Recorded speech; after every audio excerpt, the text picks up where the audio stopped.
I'm glad I'm not weeping now. It's Alex Preddy, just the ICU nurse who was killed by ICE. They're having a memorial right now, a vigil just down the road on we're right on Route 9 here in Leeds at the VA hospital, led by nurses. And so, but tomorrow is the National Day of Protest. So today's the 29th. Tomorrow's January 30th. I'm not there. I guess songs wanted to be born, but I'm just so dizzy. The nurse said if I stopped being dizzy, I could go, but I'm still being dizzy. But the cool thing is I'm sitting down so I can get to play. And so just remember, that's the thing. Reading about his life, he like played football and track, and he just but more important, music seemed like he was so important to him. Like he was at summer camps for music, and he would be in musicals, and he's also a Boy Scout though, and then he would be this he was at this high school in Green Bay where he what was it? Forgot the name. It almost rhymes with treble, whatever the name of the high school was. And he was in this group of actors there, and he was in the choir there, and he was something called, it's a citywide in Green Bay Boy Choir. He was part of that. And he just brought really good energy. One of his coworkers is say she didn't know anybody who liked coffee more than him at the world. So I guess they did a bunch of, when they say overnights, right? God knows how long the shifts would be. And you just, right. So if he could do that, I can push past whatever dizziness because I'm the biggest baby ever. It's like, right. And he's not alive anymore. And I think, so with him or, Renee Good or Keith Porter Jr. or anybody else who's been murdered by ICE, like, think of, what I would hope is anybody working for ICE, think of all the ICE, the members of the families of ICE workers and how they know that maybe they started out doing beautiful healing things and they just got so much roughness around them. Like what makes someone be indifferent to another person's pain?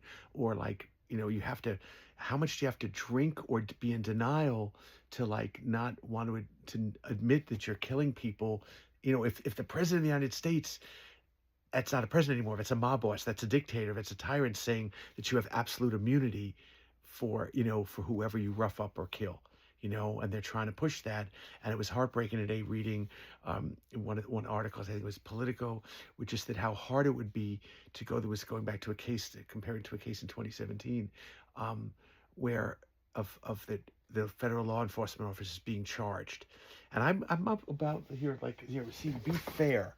I like thinking of fairness out of justice. So instead of justice, like people get addicted to police procedurals, like tracking people down and making them be punished. But one of the many things we have to learn from Northern European socialist democracies that have moved so far to the right because of Trump, and before that because of, Trump's super amped it up, but because of like the millions of Syrian refugees taken in, and we are always better when we want to like put ourselves in the shoes of whoever's struggling worse than us, and that will save you. If you're ever having a tough day, everybody's wounded. I hope whatever day you're going through, like whatever, if you have any psychic or physical pain, picture all the other people on earth who might be going through a similar thing like you, and suddenly you're less alone, and it might be tempting to go, here, you guys can all take 1/8 millionth of what I'm going through, and then you'll have no pain left in it, and it won't be an extra pain to those folks because they each took on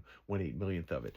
But no, the second you start to think about other people, and that's what I'm saying. If somebody's working for ICE, how dare I be so cowardly to not picture what their parents and cousins and grandparents and nephews or kids are like, and they'll be able to look at their kids in the eye if they work for ICE by quitting ICE, and think of, and please, everybody knows anybody who's in ICE, like picture their best qualities, the qualities that are not malicious, that are not murderous, that are not spiteful, that are not judgmental, that are not racist, that are not sexist, that are not homophobic and hateful of trans folks.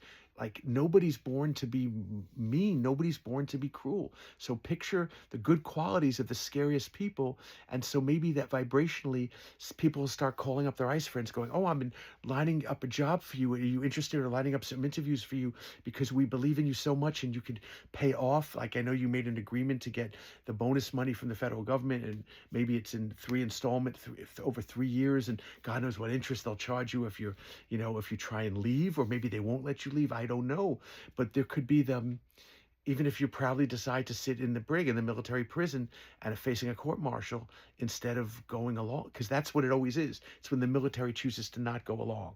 It's like the Egyptian military. Like you have soldiers, army folks in Egypt saying no, they're not going to go kill when they're ordered to, and like that head of in Trump's first time in office, where he was saying, in DC, I think it was Portland too, but DC, he's kind of like, oh, we can just shoot at their legs. Trump's like, why can't you just shoot them? And so this guy didn't want to, you don't want to work for. I understand there were some generals who in Trump's first term figured if they're there, they can block him more from doing more harm, and he's totally unleashed what should be bothering you every day, but you don't ever have to see this. I'm just talking into the universe. Maybe 5 people or 100 people might see something, but no reason you have to see this or hear this. But there is that vigil going on for Alex Peretti this moment. I don't know. There's probably vigils hopefully going on for Keith Porter Jr. right now and Renee Nicole Good right now. And with LA banded together, I say Keith Porter Jr. and Chicago banded together, and there's such pushback, with the courts. And look up ACLU in terms of lawyers defending it. Most people are at such proneness. There's such like but find some lawyer who's acting like he's heartbroken or she's heartbroken, or they're heartbroken because they're not doing the work, the healing work that they wanted to do. Maybe their law firm is only letting them do 10%, and they're picking the 10%. That you can't come in and I would love when I paid 14 years on the streets of Manhattan. If I met a lawyer, I'd be like, nobody ever got back to me. You know what I mean? You don't know. I mean, I'd say pay it forward. Like I'd give out art and say, hey, and tell anybody in your office, anybody who takes on more pro bono cases that we're planning, I could gladly make as much free art for someone, as long as it's for a kind, or I can give art, as much art as anybody needs for a kind charity. So it's not a meanie charity, not like a Trump charity, I mean, still miracles to dictators, because as long as they're drawing breath, they still could hopefully like have some epiphany, like they want to, they want to be thought of as wonderful. I mean, why does Trump keep putting up, buildings with his name on it? And I always think all the time about how we just, like all these grandmothers, they were crazy about him before he was born and didn't know how cruel he was going to be. And they're just nudging him to go, like, they're singing to him so that he'll choose to put himself into a coma so folks could grow kinder.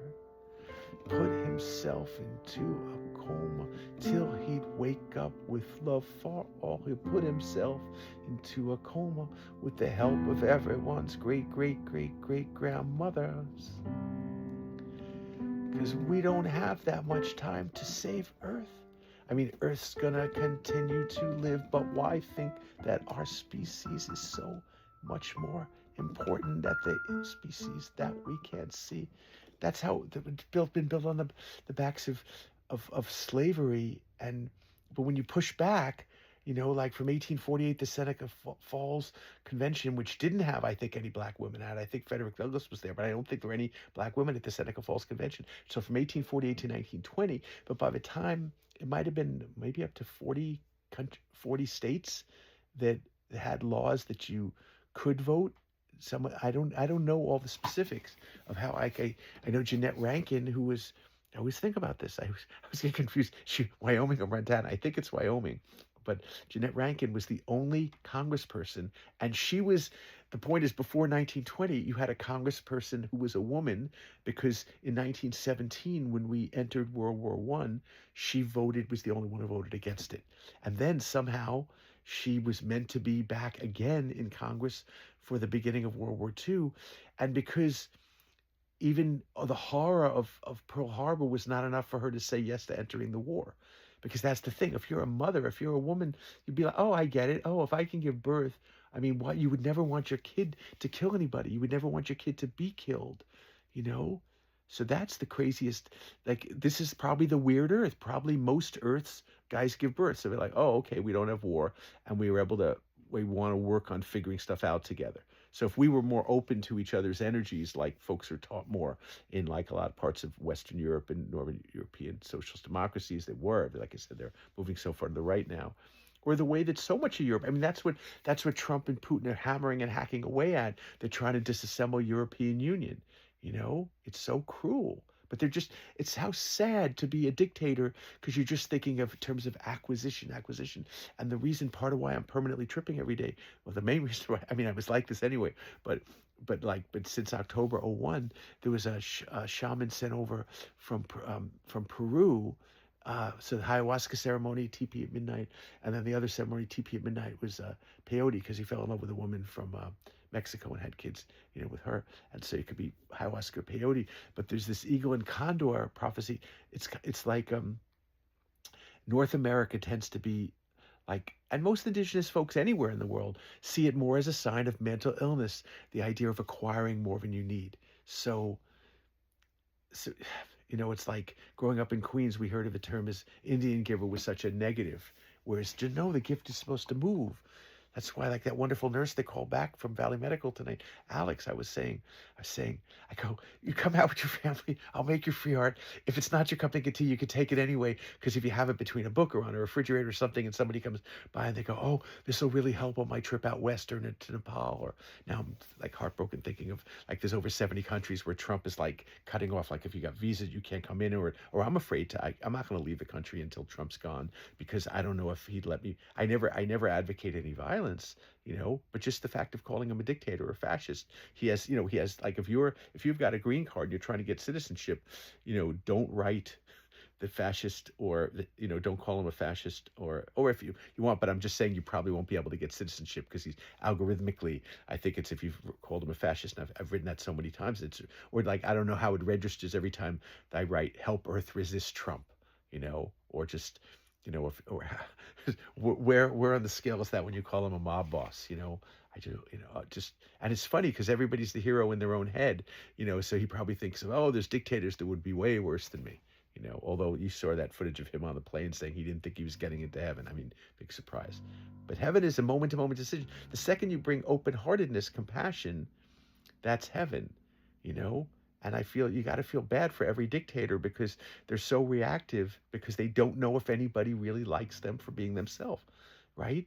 Because they're just wielding such, if someone's going to agree with everything, I mean, it's just like North Korea or Russia. He surrounds himself with a lot of these, and even if you're a billionaire, all these different, there's billionaires in the cabinet, but they still have to bow down and just agree. And he surrounds them. Trump lets them each talk one at a time, but just to agree with him.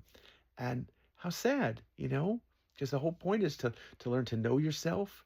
Like, if you didn't believe in holding on to power and wielding power and trying to instill fear in folks, well, what would your life be like? Just like if you're always surrounded by music that doesn't feel like healing, but that the moments on earth between bird song or just hearing little bits of song, like maybe the people all around you just play music that doesn't feel like healing. If it feels cruel, like, but and volume should have nothing to do with it, because if you're hard of hearing, maybe you got to play way louder. But I do love when, like, folks that I love that only could play loud music, they're like, I don't want to play acoustic. What are you talking about? And then you meet them years later, and they have maybe a kid in their life. They have a kid or two or three, and then suddenly they lovingly, joyfully adopt because they have. I always think of this, how they have a baby sleeping on their chest, and they can sing so sweetly that the baby can keep sleeping, or that maybe 5, 7, 12 feet away are some of the kids sleeping, and they don't want to disrupt them because they're so happy that they're finally getting rest, or that their sweetie's finally getting rest. And that was not a 1-minute thing. That's over 13 minutes. I'm an idiot. Okay, here we go. So, but Alex Preddy, he wanted to save like wild lands and National Park Service, and he did love to bicycle, and he just loved being in chorus and singing camps, dude. That's like my stepdad, my wonderful dead stepdad, right? He took my mom once too, because he had loved doing that before they fell in love, before they each lost their spouses, to death. I went to like a camp together, and it's just like, right. So I'm an idiot. Having said that, I just be thinking of Alex and everybody else who, they're both him and, oh God, how dare I? I'm 67, and to only get to be 37, But then, having said that, that's what's behind me. Restore USAID. Trump cutting. There's probably at least 700,000 people that have died. 2/3 of them are children. the stat was from November 7th issue of New Yorker, based on the Lancet of the British Medical Journal, and those, and the person from Atul Gawande from this USAID from Chance School of Public Health, and he works with Brigham Women's Hospital there in Boston, and saying so as of 2.5 months ago, it was 600,000 people that had died, because when Trump came into office, he just cut that. And Biden, for all the ways that he failed, I mean, he did amazing stuff. I have all these friends who they did not have insurance, and until Biden, and then until Obama, and then Biden expanded that, and then suddenly under Biden, some folks got some more, and like, why just? Again, talk to all you, forget some old Jewish white hippie is yapping on. Talk to all your indigenous friends about how reachable.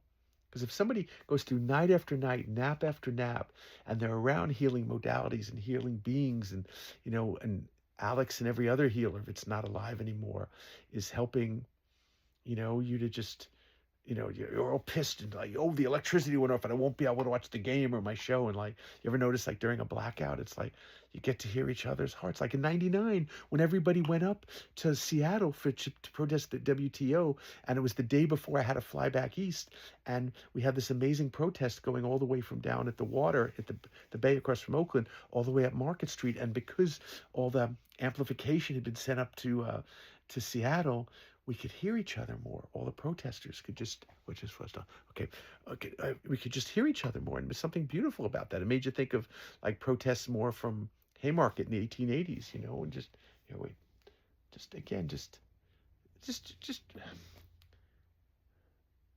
it's so weird to grow up thinking. I mean, there's other Earths that probably like, oh yeah, everybody's a healer, right? Oh, everybody's from the same love light. Okay, we're all made of mostly water.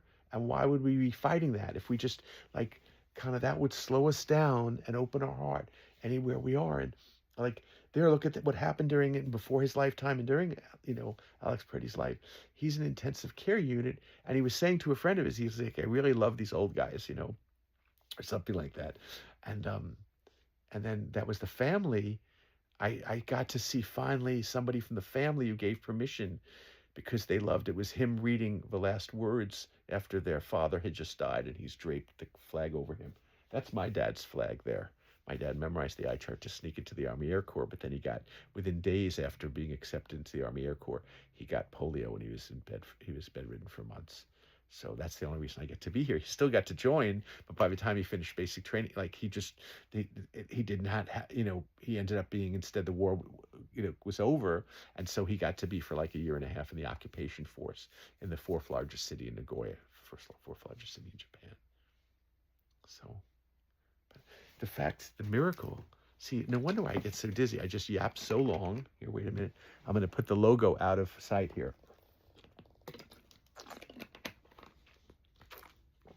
It's just water. You can see it's just water. Right. But you want to see the logo. It's just refilled. It was on sale, and I don't know the history of the company, the history of the company. Right. It feels so good, like not going to Target the few times I'd go a year, and then instead to JCPenney, that is so pro DEI.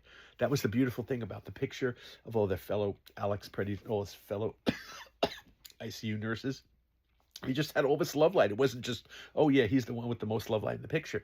He was one of all these folks who were just beaming all this, like, love. And like, just the nurses, all the folks in the ER, like Friday, it was just so good to, like, I was making art for some of them and just drawing, and because it had been the National Day of Protest, and just to hear their laughter and relaxing, because nurses do the craziest grueling shifts, and all these strikes, like New York and LA, and just nurses, it's just like, to hear of the needs of other people. It just all began, and because Reagan was affable, the opposite of Trump, but he was doing all the cruelties, because within a month or two or three, like early on in Reagan's first term, he just broke the back of the union, because there's all these union nurses gathering right now at this very moment in a vigil for Alex Preddy, like 2.5 miles down the road, 2.5, 3 miles down the road, right there on the left, the VA hospital. And I'd be there, but I just been dizzy for the last number of hours, and just, oh wait, but I'm supposed to, no, what am I doing? Let me just make some 1-minute songs. Okay, that's what instead of me yapping here. Okay.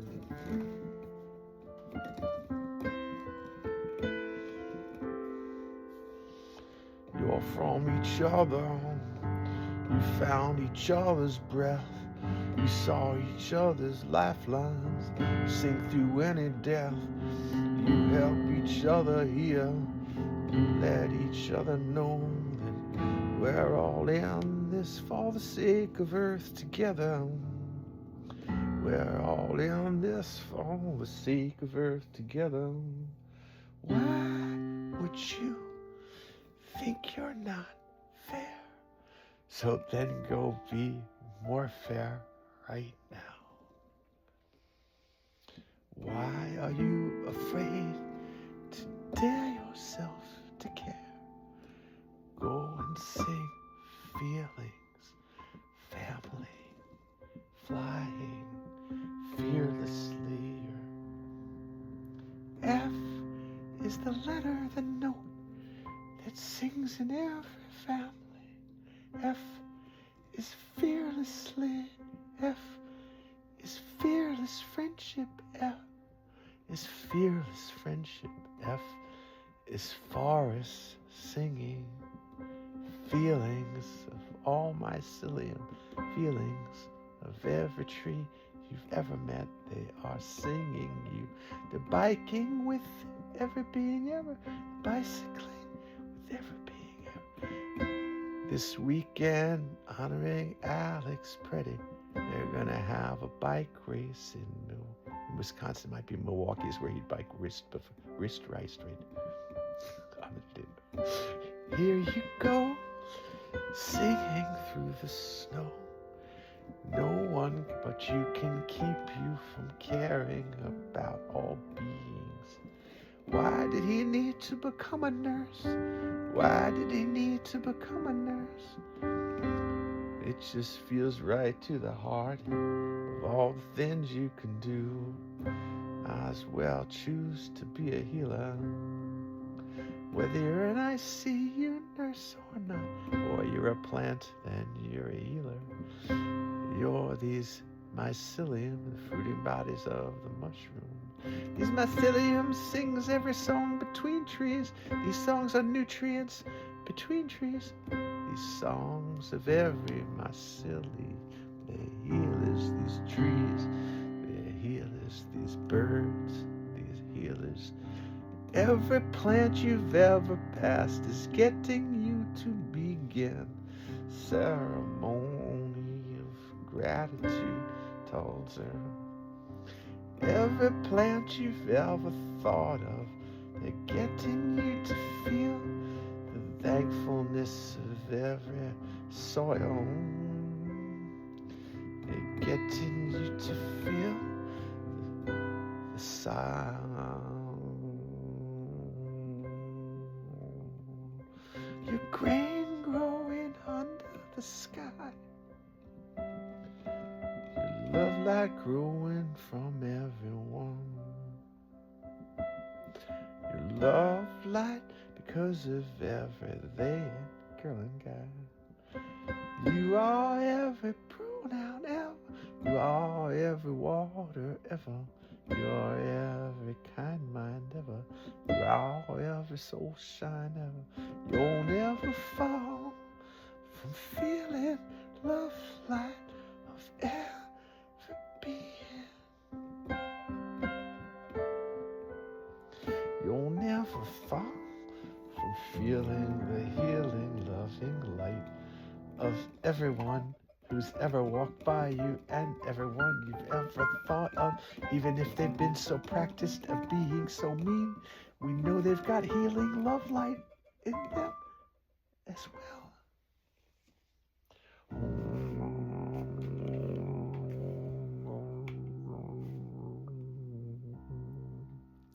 We love you. We thank you, every being, for the love light you choose to carry.